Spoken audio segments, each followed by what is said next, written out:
This is Don't Panic, episode number 26, recorded December 23rd, 2013. On Pricey Max, Name Your Vine, and Moto X marks the spot.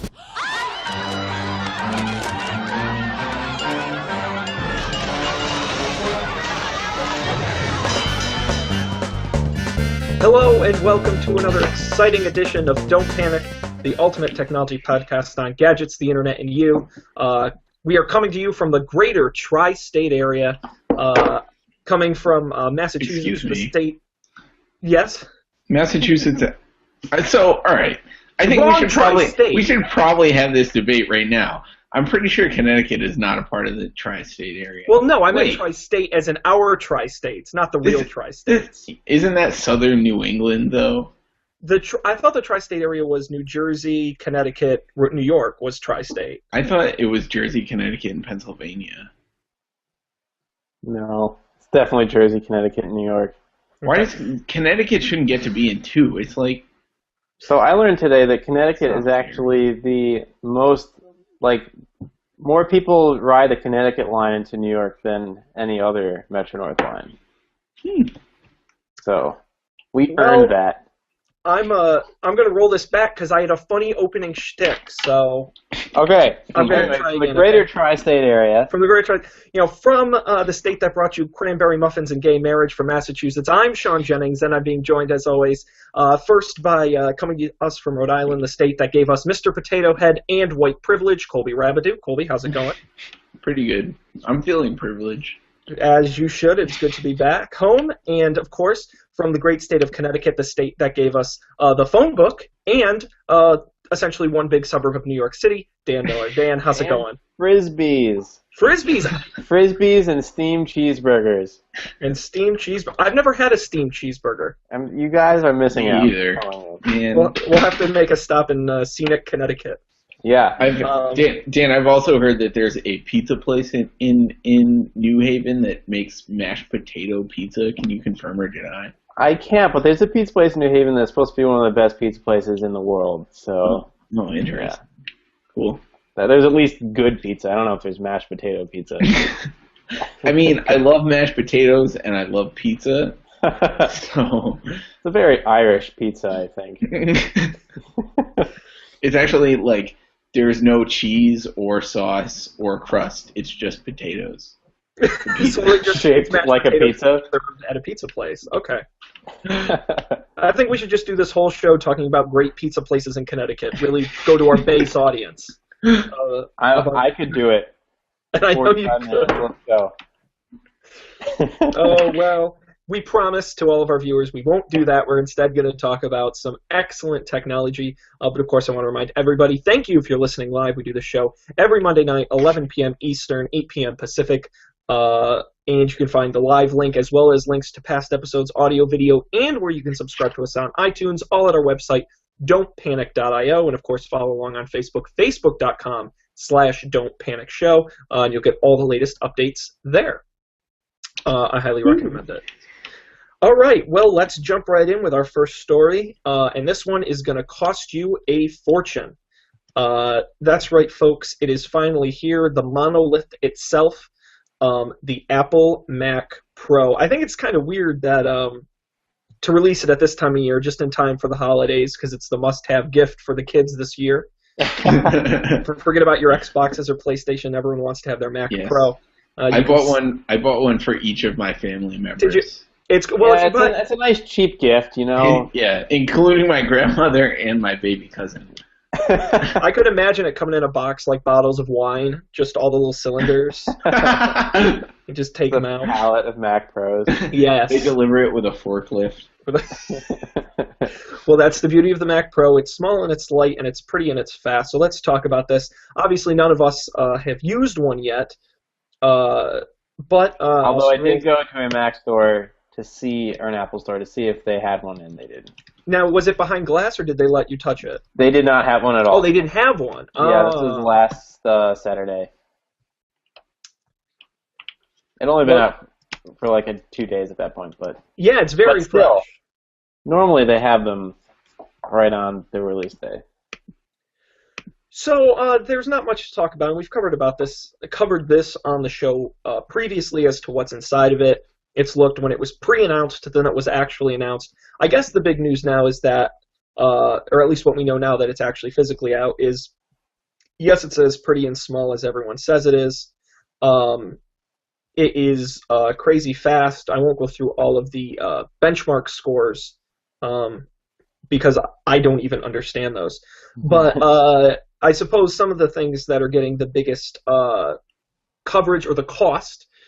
Now, the base model is, $2,999, and you can build it all the way up to about $10,000. Then you factor in 4K monitors, of which you can have up to 3. And would you say that the max you could configure it at, Dan, was 26,000?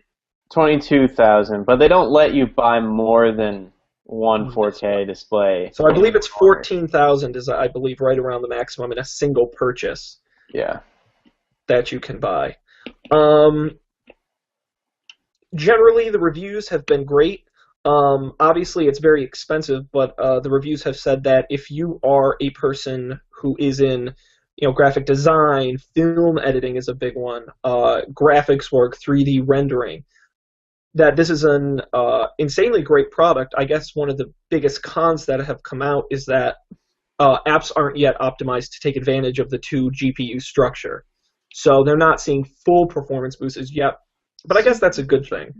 Which means the final. If you use Final Cut though, which is Apple's yes. weird in-house video editing thing, you can do like 16 4K things at one time. I don't really know why you'd want to do that, but apparently I guess if you were splicing together different movies but wanted to watch them all at the same time while you're doing it, you could do up to 16 of them in full 4K. Mm-hmm. That's pretty impressive. Yeah.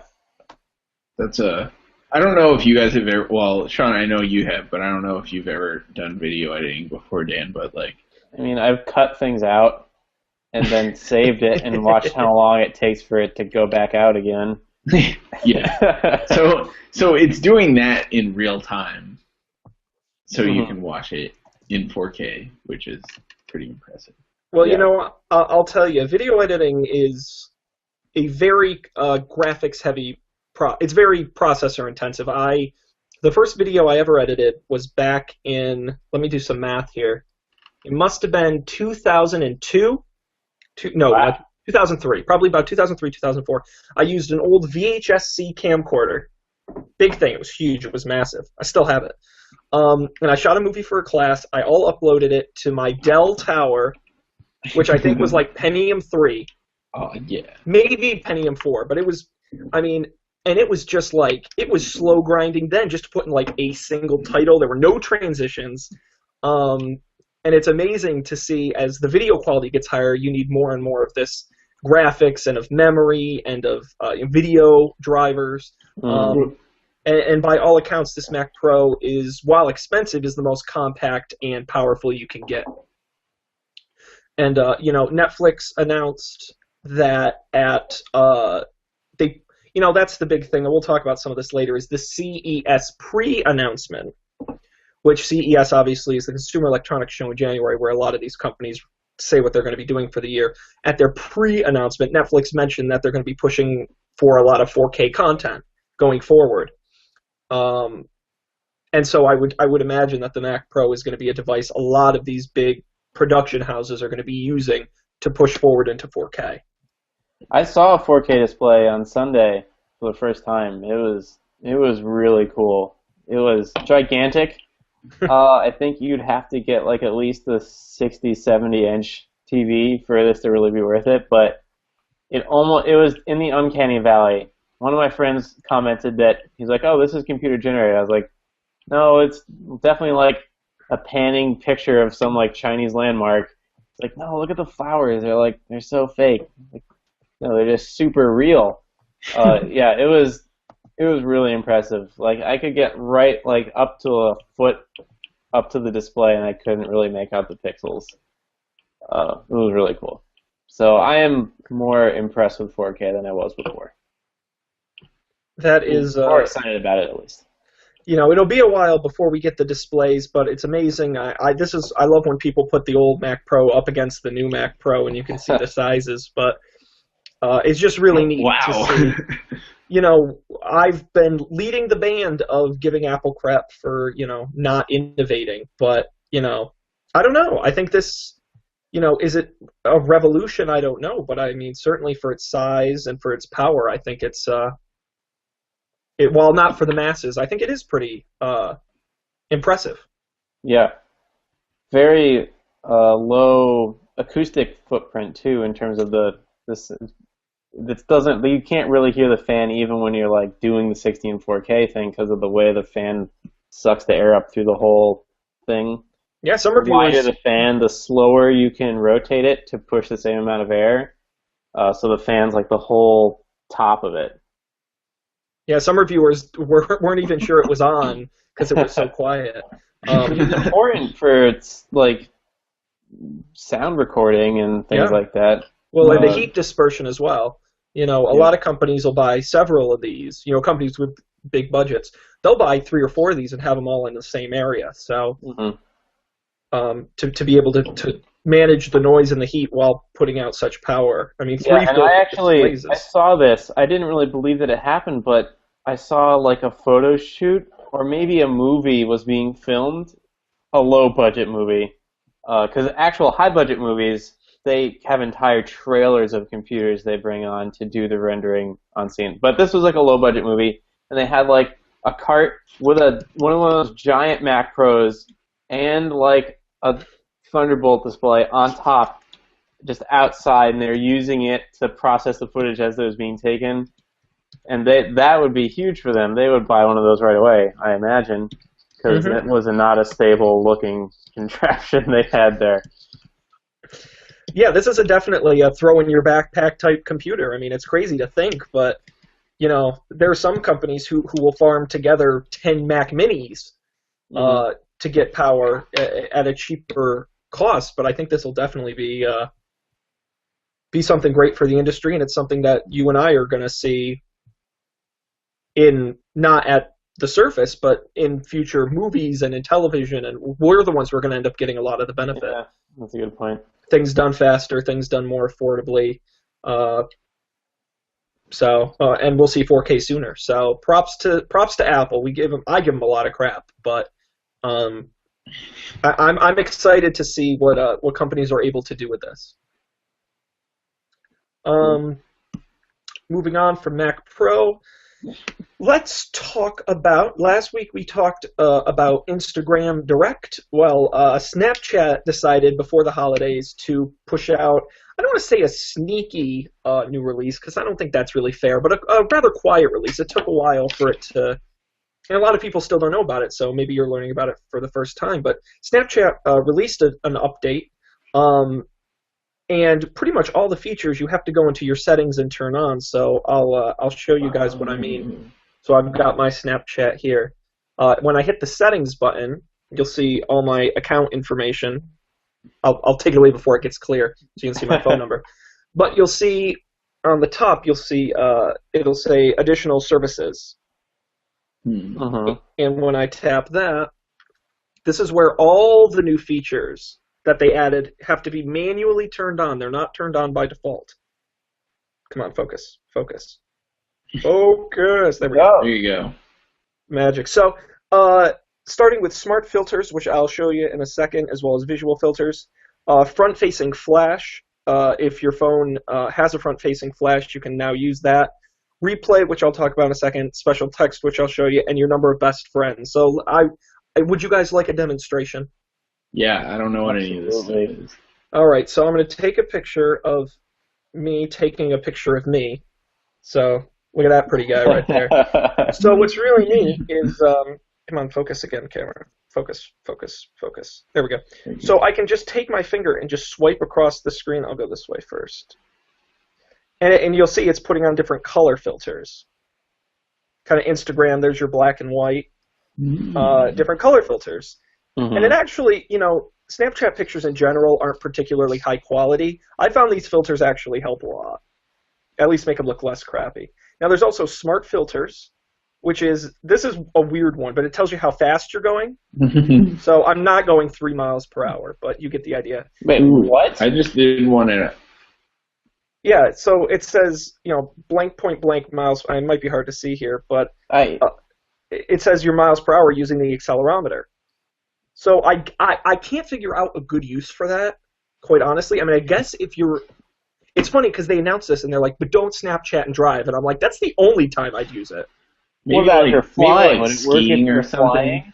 Yeah, a passenger in a car, maybe. What if you're flying? Would it work then? Yeah. Yeah, I guess if you're I didn't know the accelerometers are that sophisticated. Well, they are because my GPS apps tells me how fast. But or it might use the GPS too, as well as the accelerometer. That's a good question. I don't actually know how they're doing it. I don't want to assume. It uses your GPS and weather.com. You can put the temperature on there, it might be hard to see, but it says 32 degrees. Yeah, I can see that being funny. You can also put the time on there as well. So, that's what they call smart filters. Mm-hmm. You also now have text options. So, for example, I'll put in text, and you can see. So there's your standard text like you're used to in Snapchat. But when I tap this T at the top, it now has that big white style text, and you can do that to the side or centered as well. So it's just a different way of looking. It's kind of cool when you write a long sentence. So if I go test. I appreciate you bringing this on the show because I would not have figured out that it was. I had to turn it on because I saw that there was an update and I was like, oh, cool, and I updated Snapchat. It is weird. I am like, this seems the same. Yep. No, I agree, and it's all hidden and it all has to be manually turned on. So I was surprised as well. I don't know why. One of the other things I will point out is that there's what's your best friends is your top couple there. They've expanded that. It used to be only 3, and now it's you can have I think up to 5. So I wonder who my best friends are. Colby, you did not make it because you don't Snapchat with me. Sorry. I don't Snapchat you. I don't really feel too bad. And the other thing is, and I haven't actually tried this yet, so I don't know if it's going to work. Yeah, I think it has to be with another person who has this feature turned on. But there's what's known as replay. So once a day, you can replay a friend's Snapchat. So say, Colby, you send me a Snapchat, I see it, and then an hour later I want to look at it again. I get one replay.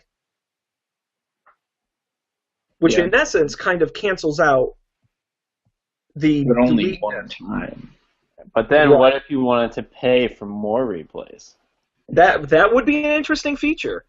So it says here, it's an option that lets you watch one snap per day for a second time. And then apparently it says... Yeah, there's not a lot of details on how that works, but I believe both people have to, or at least the person who sent it has to have that activated because I can't replay any of the people who I Snapchat with. But you get the idea of how it works. So did you Snapchat me? I think I turned everything on in that. All right, well, we'll give it a shot. Okay. What's the worst that happens with us doing stuff live on the air, right? So let's see. We'll send this to Colby. Okay. Live unplanned demo. So you'll open it.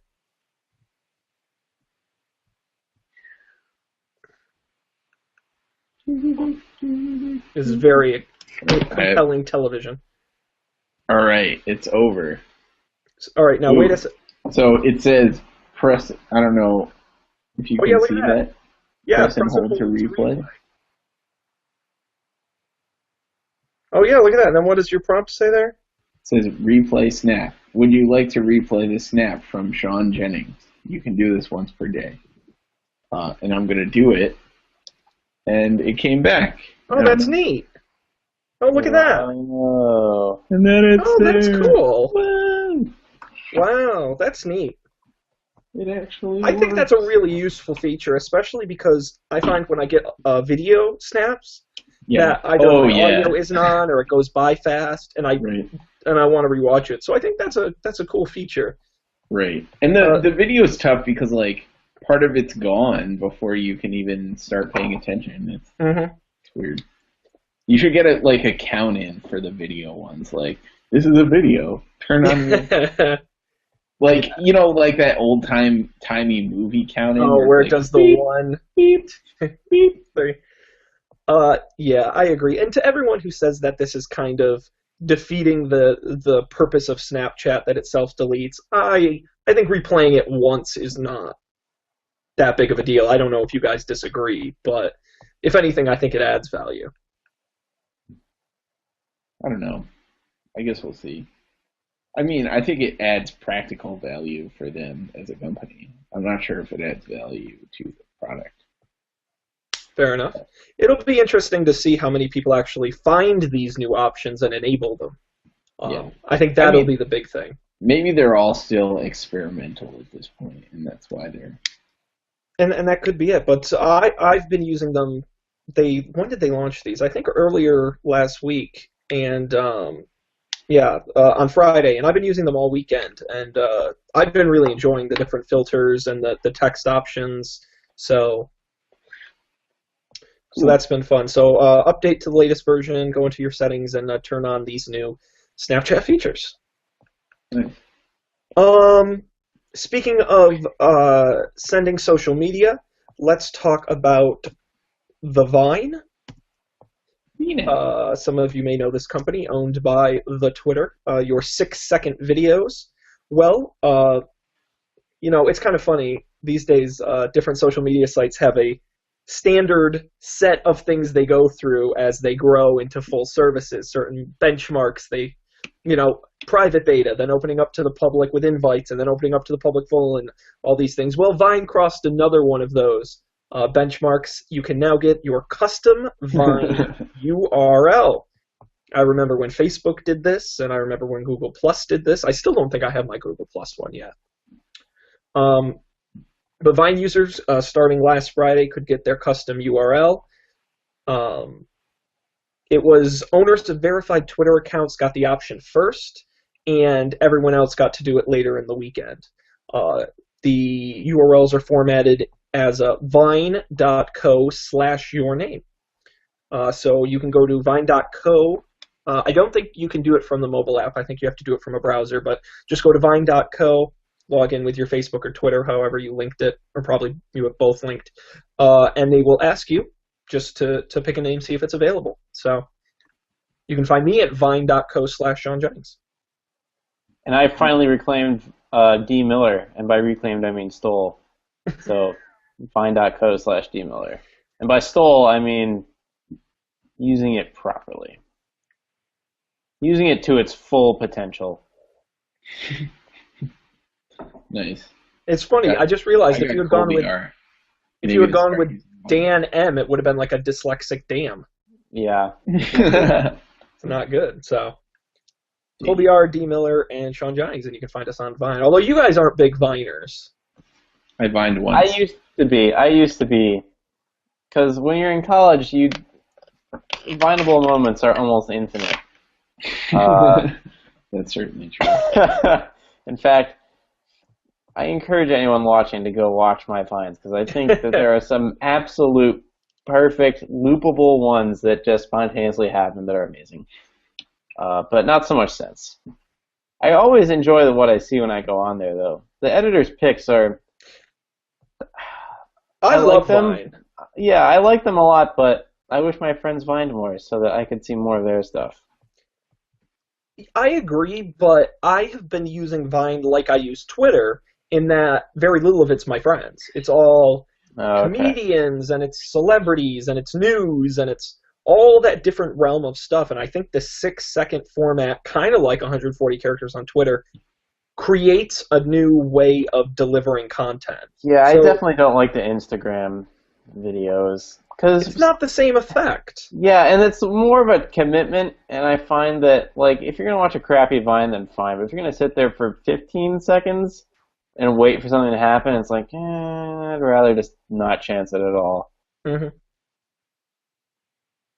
So I check Vine every day in the same way I check Instagram. I think it's a really cool medium. So It's good to see them on their way.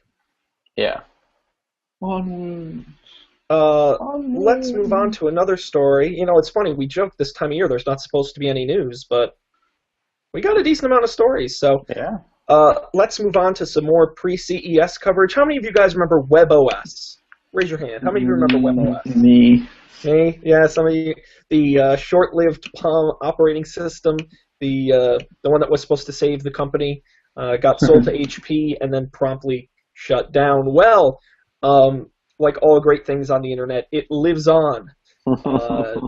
LG. How many of you know LG? They make nice products.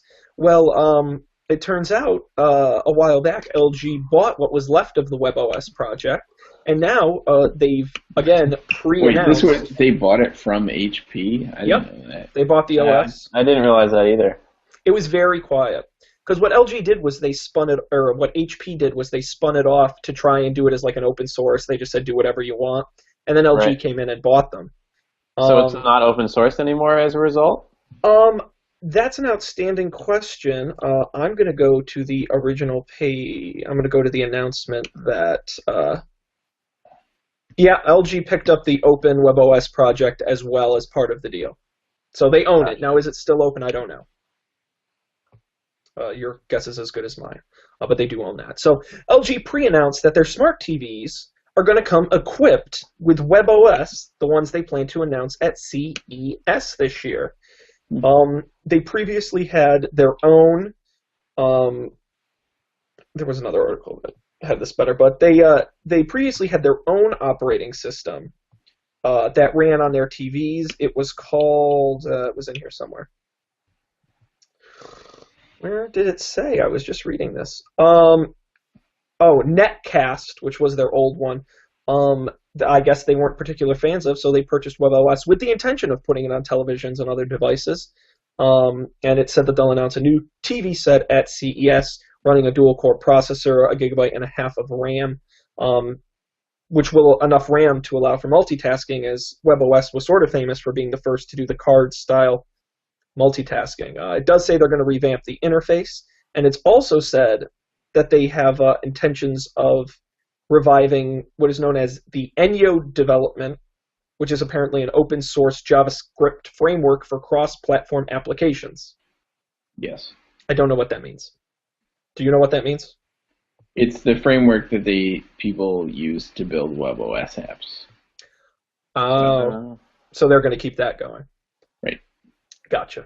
So wait, I mean, you could use it outside of WebOS because it would run in a browser. Oh, that's good.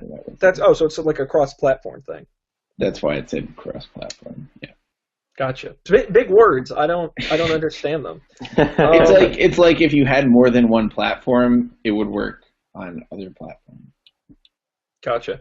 So what the hell do I? So are you guys excited for WebOS to be coming back?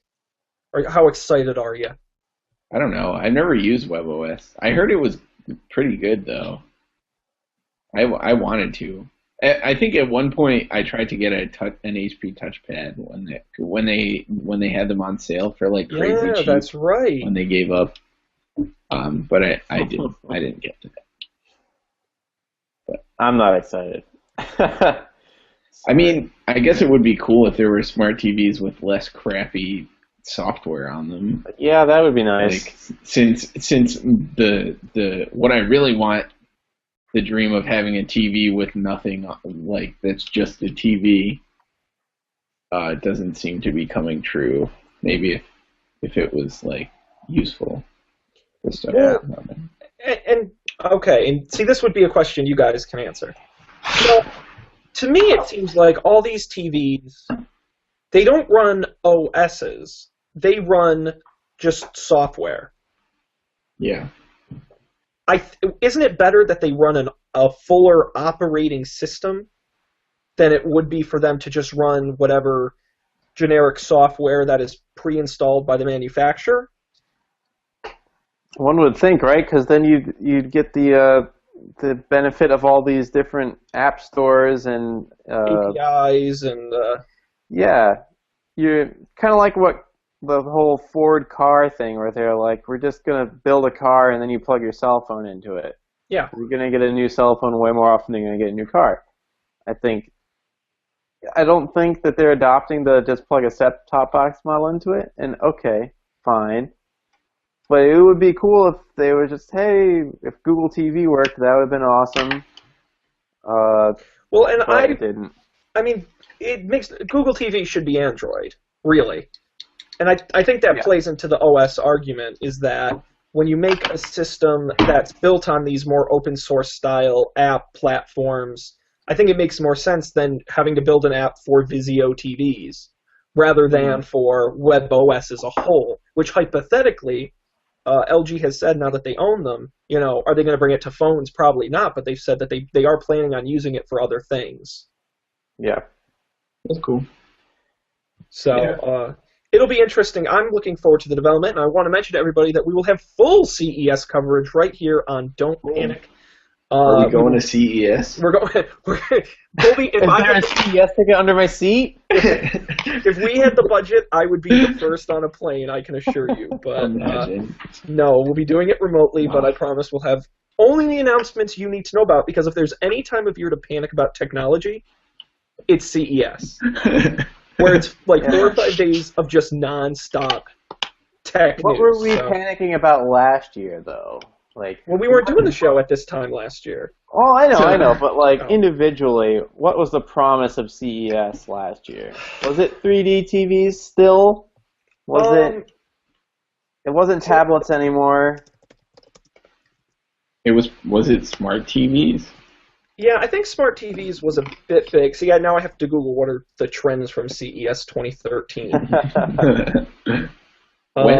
When exactly is CES, Sean? It is usually the second weekend of January. I don't know the date. I believe it's probably going to be the 9th, 10th, 8th, right in there. Okay. So we'll cover that. So we'll do our show on Monday, probably halfway between, right in the middle of the conference. So we'll have the first half then, and we'll do the second half the next week. Yeah. Did they announce the new gaming consoles at CES, or is that? No, they usually do that at E3. Oh, okay. No, last year apparently it was 4K. There were a few 4Ks and OLEDs. Pebble smartwatch. Oh, those watches. That was there.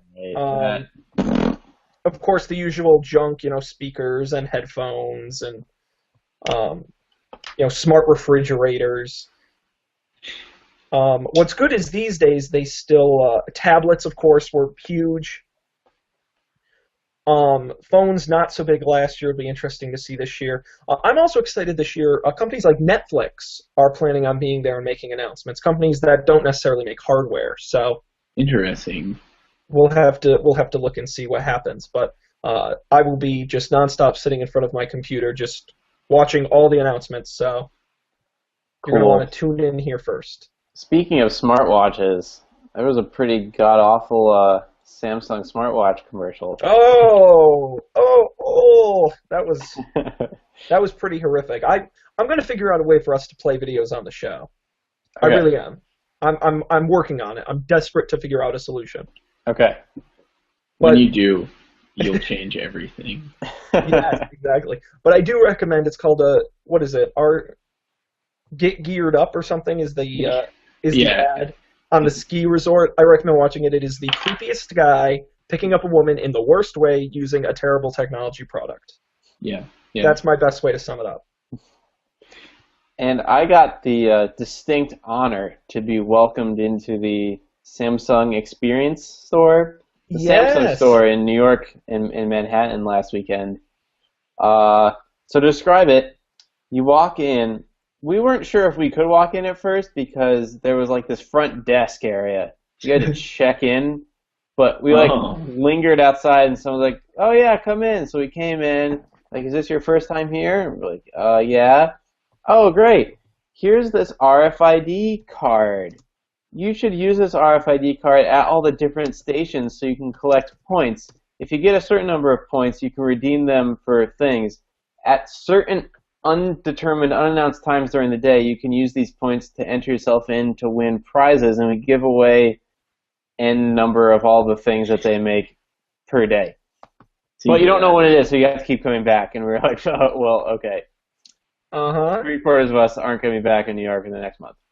Uh, so then we went in, and it felt like being in like a parody of a hip hop music video.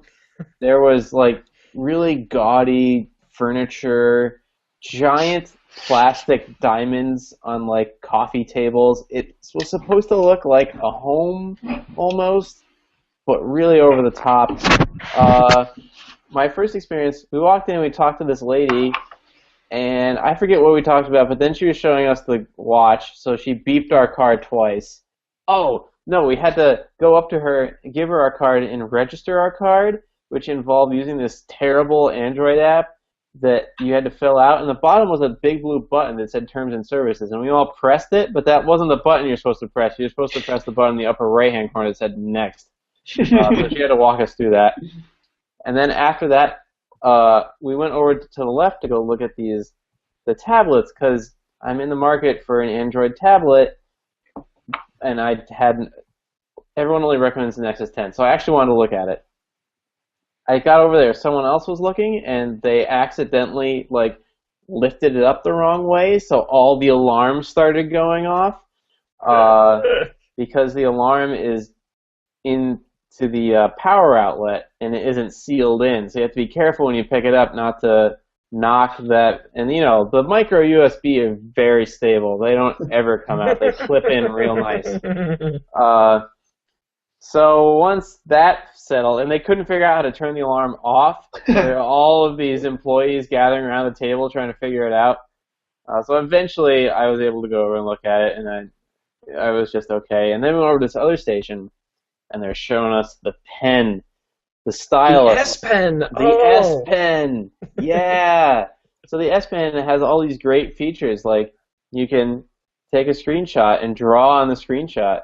You can do these like gesture actions where you like hold the pen over the screen and press a button on the pen, which then brings up this menu of which there are a bunch of things. But then you can bring up this little note-taking thing, which allows you to like write something, and then once you write it, you can click on the thing you wrote and like perform an Android action on it. So like you can look up the address or Google it. But why wouldn't you just type it in or say it at that point?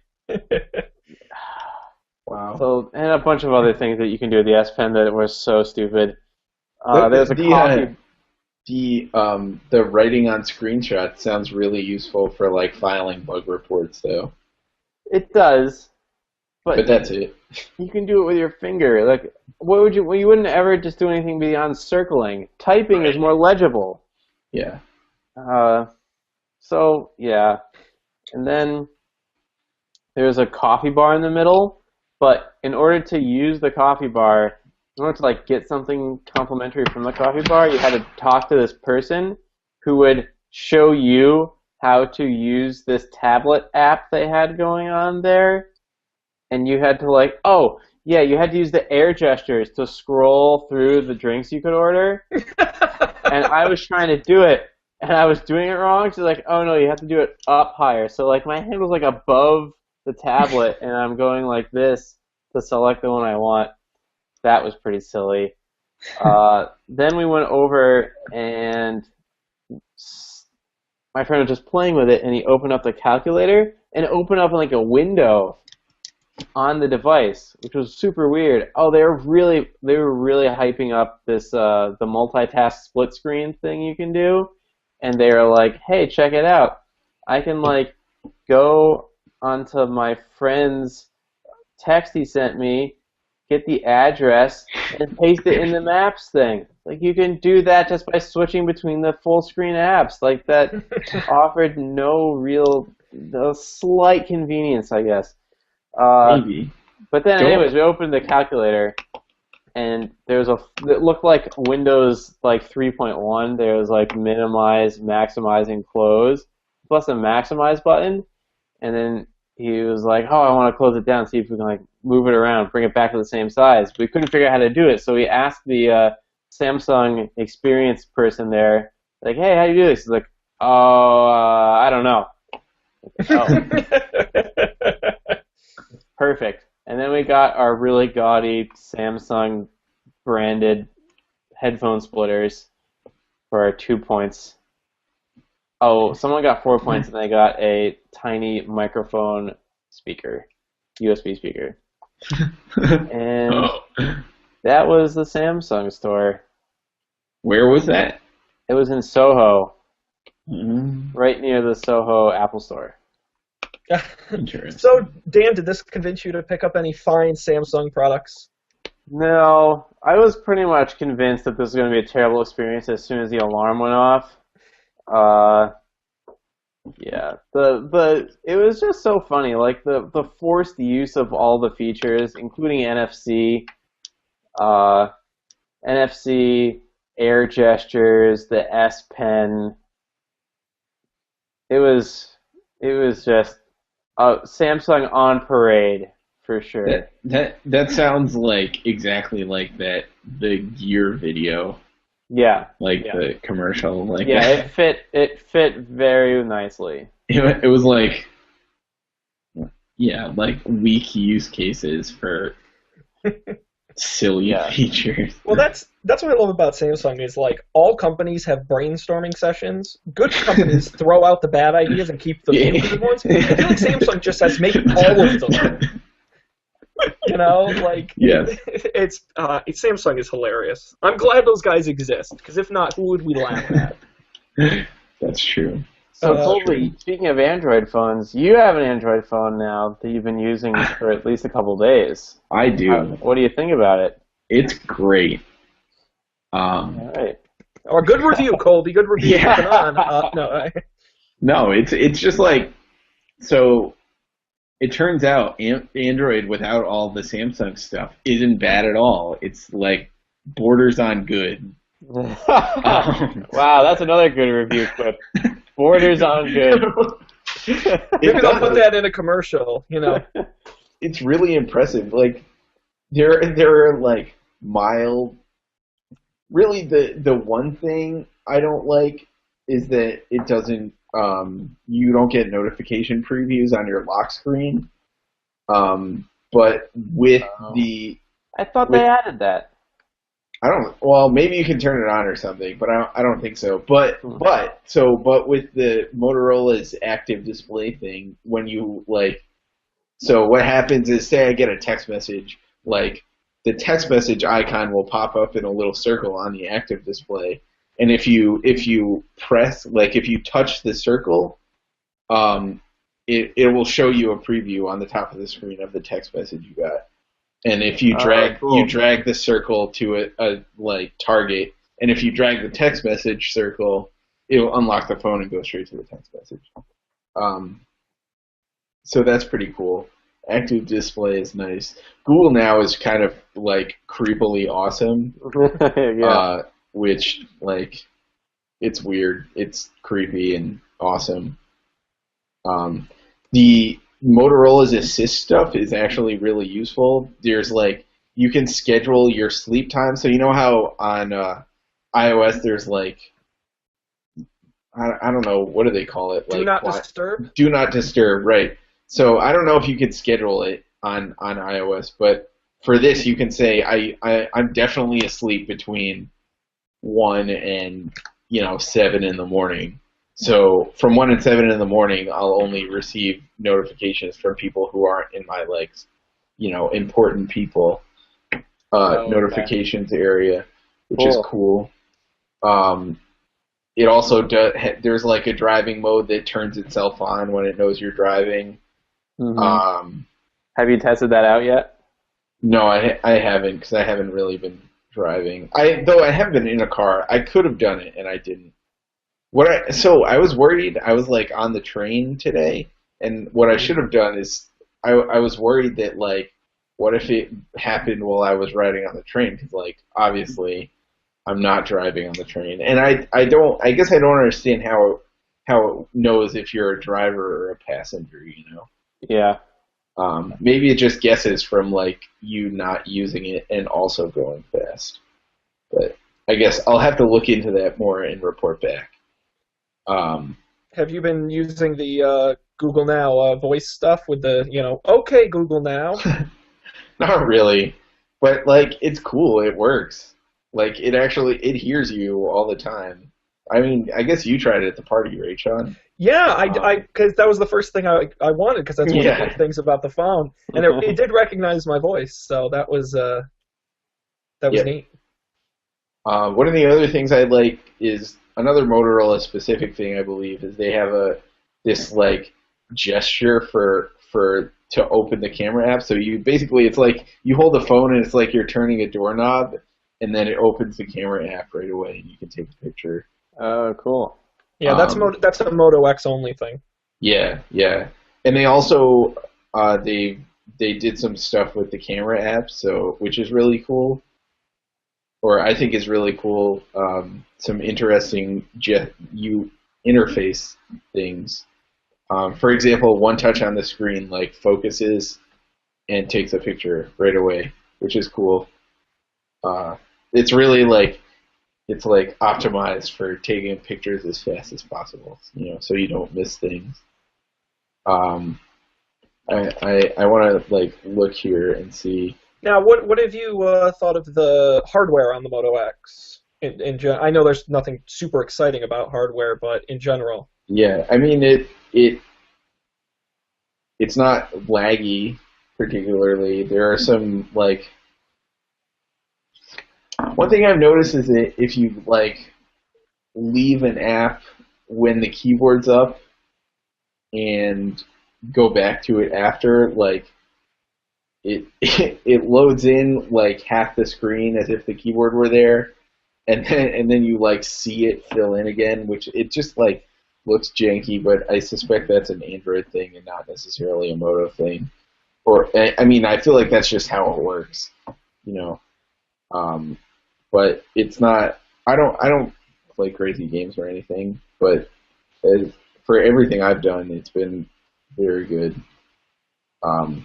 The battery has been real good. I literally used it all day today, like starting at 8 o'clock in the morning. I got on a train and used it the whole time.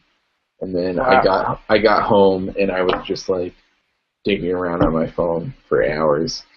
And I plug it in a little while ago, but I use it very heavily today, and it lasted me until 11 o'clock. So I felt good about that.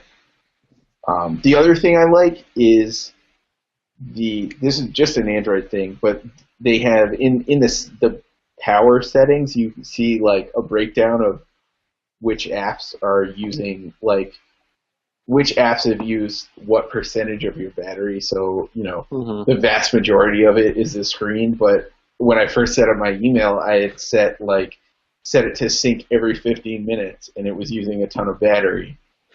So it was super. It was really. I noticed. I was like, wow, it seems like it's dying, kind of like going down really fast all of a sudden.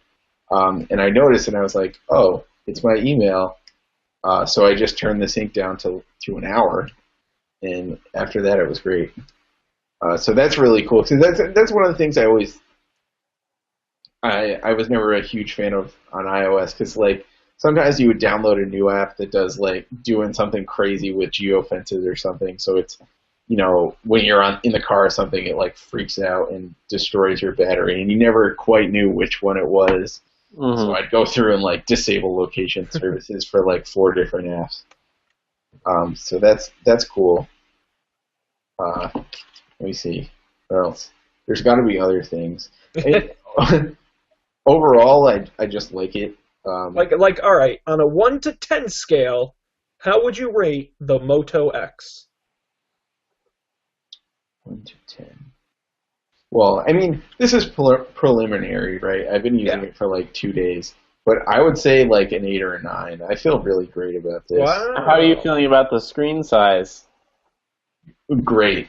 Oh, that's the other thing. Like it's the screen is bigger than the iPhone, but I can still type on it with one hand.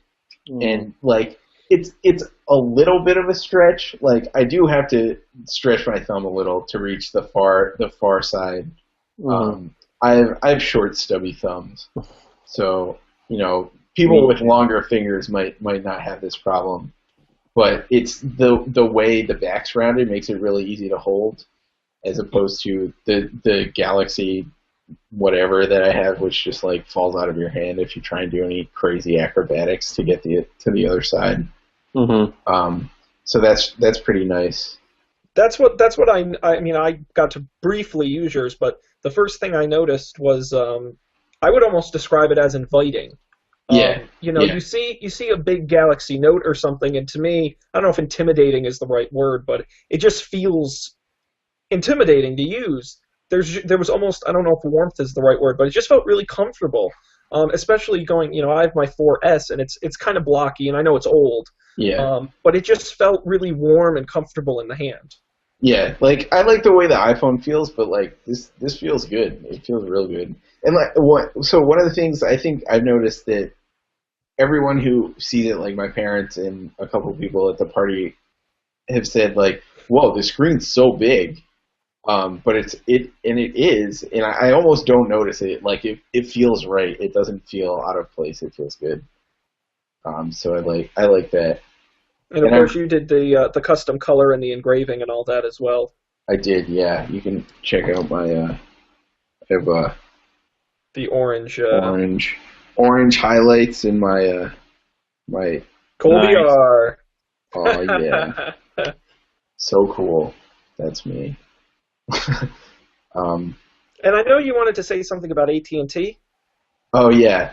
So on a related note, I had to. So this phone and the iPhone use different size SIM cards. So this is like a nano SIM. So or at least my 4S, they have different size SIM cards. So I had to go into AT&T to get a new SIM card. I ended up going to the AT&T store on Park Ave in Worcester, Massachusetts. So we went in, waited for a while. It was kind of busy because like Christmas and things. We waited. We were eventually helped by a nice woman whose name I don't remember. There was some confusion because I bought an unlocked phone which was configured for T-Mobile, so they had to update the APN settings. But after that was sorted out, they were like, "You're good." I had data, everything worked. I was like, "Yeah, I got a phone." I went to the party. Like we drove down to Connecticut and went to our friend Kaylee's party. She's visiting from Ireland. Maybe she's watching. Shout out. Maybe not, though, realistically. If she's not, I'm going to make her feel bad about it. But so I the next day, I get a text message from AT&T that says, "Hey, you've used over $50 in data." And I was like, "What? I have an unlimited data." I'm like, "What?" So I had no idea what happened. So I just like I shut my data off because I was like, jumping between places with Wi-Fi basically. So I was confused. And then today on the train I started investigating. So I like pulled up our AT&T account and I was looking at my phone and like it lists my data plan with my unlimited data plan with my, I'd use 10 megabytes or whatever for the month. And then it has like in this like hidden like drop down thing that you had to click on, it had like 100 megabytes with like just like pay by usage data. And I was like, what? And a lot too. I mean, it was like first setup, so I downloaded apps while we were in the car and so I still have no idea what happened because I didn't want to go to a store today, the day before Christmas Eve, because I can only assume it would be a complete madhouse. I hear AT&T has wonderful customer service on the phone, though. I sent some sarcasm. I think we're gonna try that tomorrow. What what I suspect is the problem is that data plan is I was grandfathered in from one of the original iPhone like unlimited data plans, and I suspect it just like doesn't work with other phones. But my problem is that no one told me that. Like I feel like I don't think as the person who went to the AT&T store seeking help should have been responsible for knowing that when they send me on my way. Like, you're good, man. So like right now I'm on the hook for God knows how much data. Well, like, I'll give you a tip, and to anyone listening a tip as well.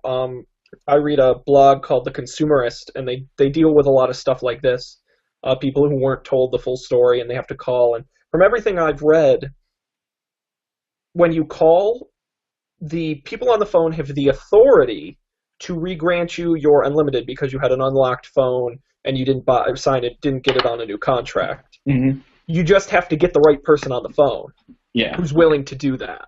So provided you can, I'm under the impression you should be able to get that back. I don't see any reason why you shouldn't, because this has happened to other people where by default they don't keep it, and you just have to call. Yeah, it's weird because like the plan is still on my account, right? And like it still shows there. It's just like my data is not being billed against my unlimited plan. Against my data plan, like it's being billed as if I don't have a data plan. You should be able to call. And the other thing I recommend is social media.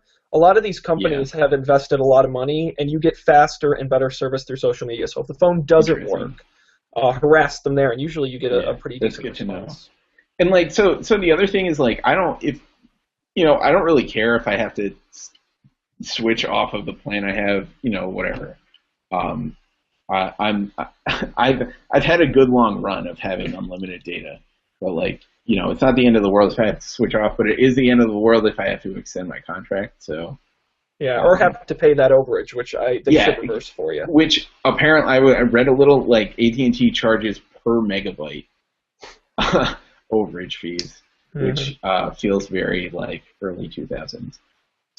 So. Well, very good. A generally positive review for the Moto X, a recommended pick. Yes, and mild annoyance at AT&T. I'll report back as to whether or not the situation was resolved and whether or not I switched to T-Mobile. Dying to know. Dying to know. Yeah. Very good. Okay, so the Moto X, you can get it at Moto X. Just Google Moto X, and then you can buy one. All right. Dan, let's move on. Let's talk about your pick. I'm curious because you live in the city. Do you have cable? No. So you're the prime person. This is Aereo. I tried it, but let me know what you think. I want to hear about your in-person review. Okay, so here. So yeah, Aereo's this cool thing. Basically, they set up a bunch of cable boxes in a data center and allow you to stream the over-the-air broadcast signals. So I'm not sure if this is for historical or legal reasons, but many major networks have their programming available for free over the air. Maybe not. I think it is major networks. I think is the term to describe it. What it is it's companies anyone can buy Spectrum and broadcast. I could do it, but I would need big equipment and all this stuff. So, but yes, there are legal reasons why they do it. Okay, so you could buy an antenna and hook it up to your TV and watch TV shows and movies that way. And in fact, it's my understanding that usually is a much better quality movie video signal than what you would normally get through cable, because they compress and recompress it a couple of times as they send it over to your house. So what Aereo does is it's basically a TV antenna as a service, which wouldn't be that cool because you're like, oh, I could just buy an antenna one time and not have to pay for all this stuff. But Aereo lets you watch these TV signals on multiple devices. At first, it was only browsers, so that was okay. But now that I have a big TV and an Apple TV, I can use the AirPlay thing to send the live TV from Aereo directly to my Apple TV, which is really awesome. They also have it for Roku, which I haven't tried out yet, but I will soon. And the iPhone iPad app is also really nice, and it looks like they have Android stuff in the works, publicly available. So what you can do is if you're wondering if you're available, so I'm going to type in my New York address here in this zip availability thing. Good news. No, I don't want to start my free month. I want to see what you have. I guess I should click on the TV. Oh, tune into your local channels. There we go. There we go. So we've got CBS, NBC, Fox, ABC, PBS, CW, and that's pretty much all the stuff. There's PBS Kids. There's the Home Shopping Network, of course, and Bloomberg, randomly enough. But like the CBS, NBC, Fox, ABC stuff, PBS is what you really get it for. I'm looking forward to some Olympics coverage in a couple of weeks, and the ball dropping, which was the real reason I finally manned up for this. Because actually the 1 hour free per month has been doing me pretty well. If I wanted to watch something free, if I want to watch something, chances are it's only once a month. So it is free for an hour every month. But they have, it's not just New York, Sean. I think it worked for me from Poughkeepsie last year, I remember. Yeah, the way they consider it is because in Poughkeepsie you get the over-the-air signal, then you're considered in the area. Oh, okay. So you get the same shows you would in New York, then? Yes. So over the air in Poughkeepsie, you get the New York stations. Okay. So that's how they can. So even in New Jersey and Long Island, and there's a pretty big area. I'll also mention that Aereo is also in several other cities across the country as well. Salt Lake, Denver, Dallas, Atlanta, Houston, Miami, Boston, Detroit, Baltimore. Yeah. Cool. And the quality's really good if you've got the bandwidth for it. That's really cool. Nice. So the other thing that's pretty interesting about that, I don't know how much you guys have used antenna TVs, but like you're very much at the whim of your geography. Like, some people might not get television at all, or for example, in our Marist dorms, the Fulton houses had very thick walls. I don't know what was in there, maybe lead. But no signals came in. Zero. Yeah. Like zero, literally zero. Yeah. Yep. And so you get like the ideal scenario. Which it's also only $8 a month, and you have DVR capabilities built in, 20 hours of DVR storage. That's awesome. Yeah. Also, football. Local sports is a great use. Yep. And the trick is, by the way, here's a little trick tip. Trick tip. In order for them to know where you're located, they use your zip code on your credit card. So hypothetically, if you had a credit card with a zip code in another town or another area you don't necessarily live in, you can get service because that's how they know where you are. Guess I have to open a new credit card. So, but if you had a credit card with a zip code, well, hey, for sports fans, if you're a big Houston fan, that's actually really clever. It's not the worst plan. Yeah. And I will say I used Aereo for about a month. I have cable anyway, so I really just wanted to try it out. It's really great. The Roku app is excellent. Mm. I have used it and I enjoy it. It works well. It's not perfect, but it works really well. The one thing that bothered me was that on iOS devices, Aereo was not an app. You use it through your browser.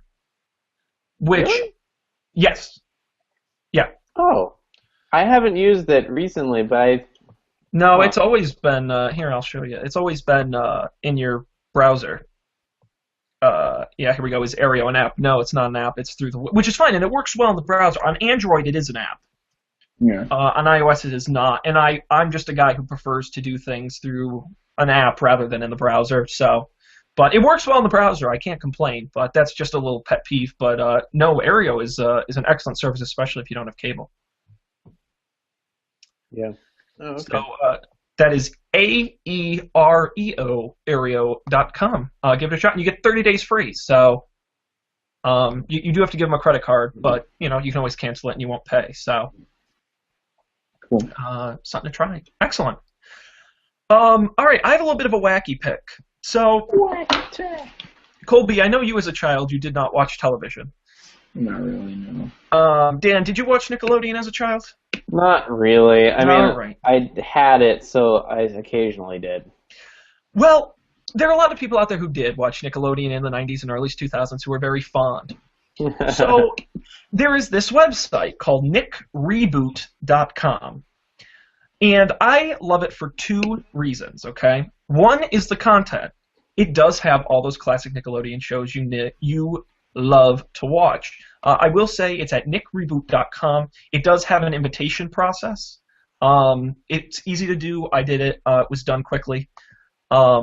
So you do have to ask, but then you get an account and it's no problem. Let me share my screen here. My computer just slowed down immensely when I opened this page. So can you see that okay? Yes, okay.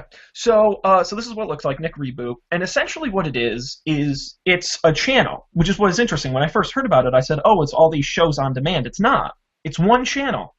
And it's programmed. So they'll say right now it's Are You Afraid of the Dark? And after that, Looney Tunes. And after that, Hey Arnold. It's actually programmed like a channel. And in between shows, they have little clips and little bumpers and old commercials from the 90s. They have well over 100 shows. If you looked at the list, all that, Nick Arcade, Rocket Power, Rocko's Modern Life, you're going to remember all of these. So one of the reasons I love it is because of the content. It has excellent content and a ton of shows, and they're always adding more. But the other reason is I like the model. I think it's really interesting that, I don't know if it's for copyright reasons, if it's for ease of use reasons, but instead of putting them all on demand, which they could have done, because obviously they're all hosted somewhere, they instead program it as a channel, and it's really neat because you can follow them on Twitter, and it'll update you with the schedule. Now it's this, up next this, after that this. It's really neat because you'll be like, oh, that show's on, I love it, and you jump in, it has a chat room, it's live streaming from wherever they host it from. Yeah, so if you're a fan of old Nickelodeon shows and are looking for a really cool flashback, I highly recommend nickreboot.com. It's just a lot of fun. It's free until it gets taken down by Viacom. I was going to ask, how did this come about? This is, honestly, it's kind of an interesting. It's just some fans who put it together who know programming. The site is always adding new features. It's got forums and chat and kind of a community around it. But that's why there's and actually the invitation process is interesting. They do it through Facebook. You send them a Facebook message, they see you're a real person, and then they set up your account. So they're clearly aware that copyright is something they need to be concerned about. But for now, I recommend it's nickreboot.com. It's a fun way to spend an hour or two sitting watching the old stuff. And it's a cool concept. I would like to see, there's old shows like Supermarket Sweep. I love Supermarket Sweep. A couple days ago, I was on YouTube. They have full episodes. Some person uploaded, and I was watching them, and it's a lot of fun to watch those old things. So I'd like to see more of this happening, where it doesn't necessarily break copyright as badly as if you hosted, the full episodes for everybody, but putting these old channels together. So nickreboot.com. Cool. Wow.